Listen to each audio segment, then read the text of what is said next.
ஒரு நோக்கத்தோட இருக்கீங்களே, இந்த நோக்கத்தை உங்கள்ட்ட கொண்டு வந்து சேர்த்ததுதான் மியாவாக்கியா, இல்ல நீங்க தான் இந்த மியாவாக்கிங்கிற திட்டத்தோட இந்த மாதிரி நடைமுறைப்படுத்திட்டு இருக்கீங்களா? இல்ல அதாவது என்னுடைய குருநாதர் எனக்கு ரோல் மாடலா பாத்தீங்கன்னா அப்துல் ரஹ்மான், சீனிவாசன், சு முருகன் அந்த மாதிரி உள்ள ஆட்கள் சு முருகன் பனை சார்ந்து பயணிக்கக்கூடிய அண்ணன். அப்துல் ரஹ்மான், சீனிவாசன் எப்படின்னா ஒரு 10 மரம் வச்சாலுமே அந்த 10 மரம் வளர்க்கணும்.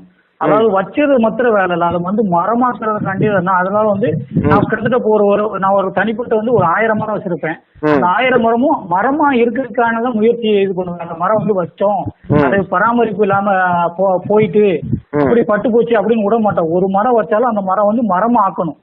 அதுதான் எங்களுடைய நோக்கம். எனக்கு சொல்லி தந்தவங்களுடைய இதுவும் அதான். அதனால நான் கடைபிடிச்சு வரேன். ஒரு 10 மரம் வச்சாலும் அந்த மரம் இந்த செடி மரமாக்கணும். சரி, அது மக்களுக்கு. இப்ப நீங்க ஒரு ஆட்டோ ஓட்டுநராக இருக்கீங்க, வாகன ஓட்டுநரா இருக்கீங்க, உங்களுக்கு பல அலுவல்கள் இருக்கும், சில நாள் நீண்ட தூர பயணங்கள் இருக்கும். இதுக்கிடையில இந்த மரம் நடங்குறது அல்லது தினசரி பராமரிக்கிறது, காலை மாலை இப்ப ஓரளவுக்கு வேர் பிடிச்சிருச்சு அப்படின்னா அதுவே தண்ணியை தேடிக்கும். ஆனா அது வரைக்கும் அதை பராமரிக்கிற வேலைகள் இருக்கு இல்லையா? இப்ப அந்த மாதிரியான வேலைகள், அதுக்கு தினசரி அதை கண்காணிக்கிறது மாதிரியான பணிகளை எப்படி பாக்குறீங்க? அதாவது இப்ப நம்ம சில ஏரியால தெருக்கல்ல வைக்கிறது பாத்தீங்கன்னா அந்தந்த வீட்டுக்காரங்கள்ட்டே இது பண்ணுவோம். அது போக சைடுல தேவையற்ற கிளைகளை அரைக்கி விடுறது இந்த மாதிரி ஞாயிற்றுக்கிழமை, சனிக்கிழமை லீவு நாள்ல போய் அந்த மாதிரி எடுத்து நான் நண்பர்களோட சேர்ந்து போய் பண்றது.